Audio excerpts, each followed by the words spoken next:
నమస్తే. సామాన్యుడి చేతిలో సామాజిక అస్త్రం నెంబర్ 1 న్యూస్కి స్వాగతం. నేను రవీంద్ర. ఆంధ్రప్రదేశ్ రాష్ట్ర రాజకీయాల్లో కాంగ్రెస్ పార్టీ ఉనికి ఏంటి? కాంగ్రెస్ పార్టీ పట్ల ప్రజలు ఏ రకమైనటువంటి ఆలోచన విధానంతో ఉన్నారు? అసలు కాంగ్రెస్ పార్టీ సిద్ధాంతం ఏంటి? కాంగ్రెస్ పార్టీ అనుసరిస్తున్నటువంటి విధానం ఏంటి? రాష్ట్ర రాజకీయాలు అంటే జీరో అని చెప్పొచ్చు. ఎందుకు జీరో అన్నాను అంటే ఇది నేను కావాలని చెప్తుంది కాదు. మేమేదో కాంగ్రెస్ పార్టీ గురించి బ్యాడ్గా పోర్ట్రేట్ చేయటం అనేది మాకు అవసరం కూడా లేదు. కాంగ్రెస్ పార్టీ విధానం, కాంగ్రెస్ పార్టీ వెళ్తున్నటువంటిది ఇది సంబంధించి సొంత పార్టీలోనే ఒక చర్చ జరుగుతుంది. 2024 జనవరిలో ఆంధ్రప్రదేశ్ రాష్ట్ర కాంగ్రెస్ ఇన్ఛార్జిగా, అధ్యక్షురాలిగా బాధ్యతలు స్వీకరించారు షర్మిల. దాదాపుగా 150 స్థానాల్లో కాంగ్రెస్ పార్టీ పోటీ చేసింది 2024 సార్వత్రిక ఎన్నికల్లో. ఇండియా కూటమి తరఫున వామపక్షాలు సిపిఐ, సిపిఎం మిగిలిన సీట్లు పంచుకొని పోటీ చేశారు.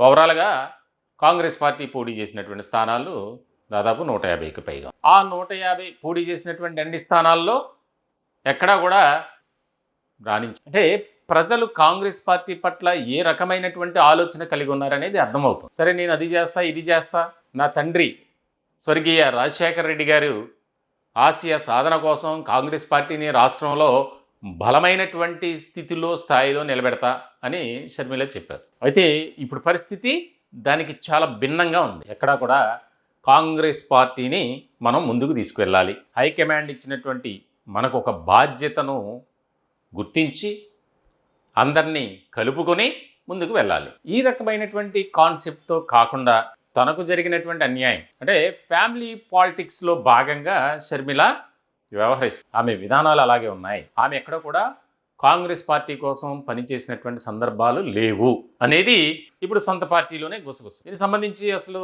షర్మిలపై హైకమాండ్కి ఫిర్యాదు చేసినటువంటి సందర్భాలు కూడా ఉన్నాయి కాంగ్రెస్ పార్టీ సీనియర్ నాయకులు ఆంధ్రప్రదేశ్ సంబంధించి. అయితే ఇలాంటి తరుణం ఇప్పుడు తాజాగా జరిగినటువంటి ఒక పరిణామం ఏదైతే ఉందో దాన్ని ఆధారంగా చేసుకుని ఇకనైనా మీ పద్ధతి మార్చుకోకపోతే మిమ్మల్ని పక్కన పెడతాం అని డైరెక్ట్గా చెప్పేశారట హైకమాండ్. దీనికి సంబంధించి ఆసక్తికరమైనటువంటి చర్చ రాష్ట్ర రాజకీయ వర్గాల్లో కాంగ్రెస్ పార్టీలో కూడా జోరుగా సాగుతుంది.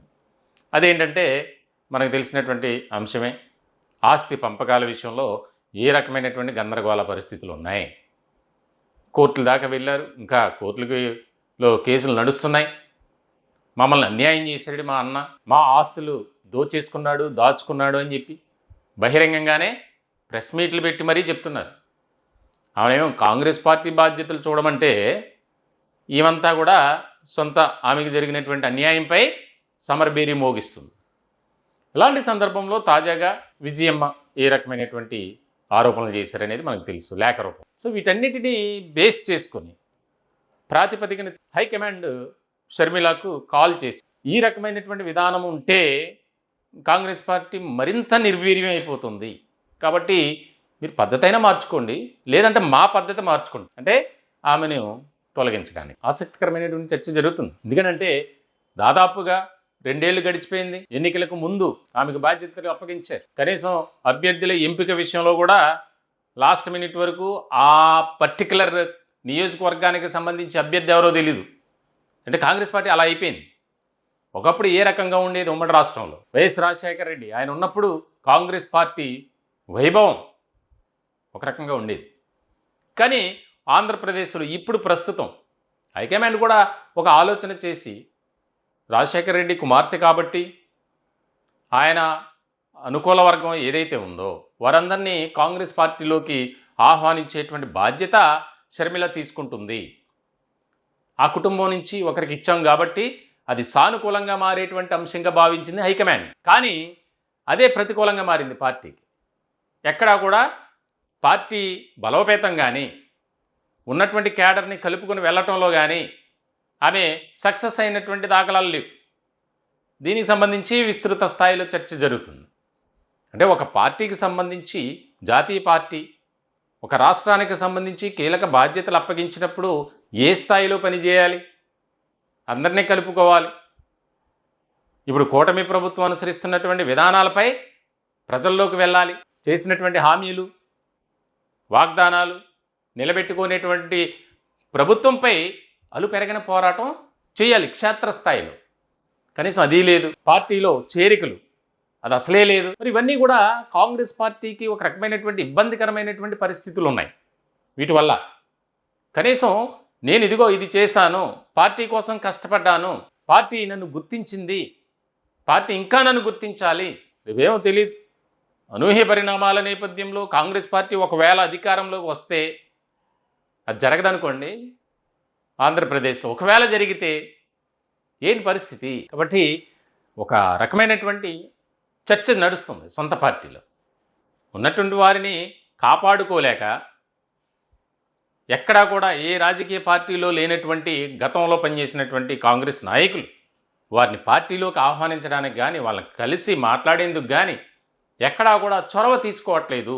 కనీసం ప్రభుత్వంపై ఒత్తిడి తీసుకొచ్చి, నిరుద్యోగ సమస్య ఉంది, ఉద్యోగులకు అనేక రకాల సమస్యలు ఉన్నాయి, మేనిఫెస్టోలో పొందుపరిచిన ఇచ్చినటువంటి హామీలు కానీ వాగ్దానాలు కానీ వాటిని ఇంకా ఏమి నెరవేర్చలేదో వాటి కోసం ప్రజల్లోకి వెళ్ళాలి అనేది వదిలేసి, నాన్న ఇలా చేశాడు, నాకు అన్యాయం చేశాడు, నా ఆస్తులన్నీ దోచుకున్నాడు, ఇది కాంగ్రెస్ పార్టీకి ఇబ్బందికరమైనటువంటి పరిస్థితుల్లోకి వెళ్తుంది. కాబట్టి ఒకసారి ఆలోచించుకొని మీ విధానం మార్చుకుంటే మార్చుకోండి, లేదంటే ఖచ్చితంగా మా విధానం మార్చుకుంటాం, మా పద్ధతి కూడా మారుతుంది అని చాలా క్లియర్ కట్గా చెప్పారట. మరి ఏం జరుగుతుందో చూడాలి. షర్మిల తన పద్ధతి మార్చుకుని కాంగ్రెస్ పార్టీ ఏదైతే హైకమాండ్ పెట్టుకున్నటువంటి నమ్మకం ఉందో ఆ నమ్మకానికి అనుగుణంగా పనిచేస్తారా, లేదా ఆమె సొంత ఏకపక్ష నిర్ణయాలు తీసుకొని ముందుకు వెళ్తారా అనేది చాలా కీలకమైనటువంటి అంశంగా మారింది. ఈ టాపిక్పై మీ విలువైనటువంటి అభిప్రాయం కామెంట్ రూపంలో తెలియజేయండి. దయచేసి మా ఛానల్ని సబ్స్క్రైబ్ చేసుకోండి. Thank you.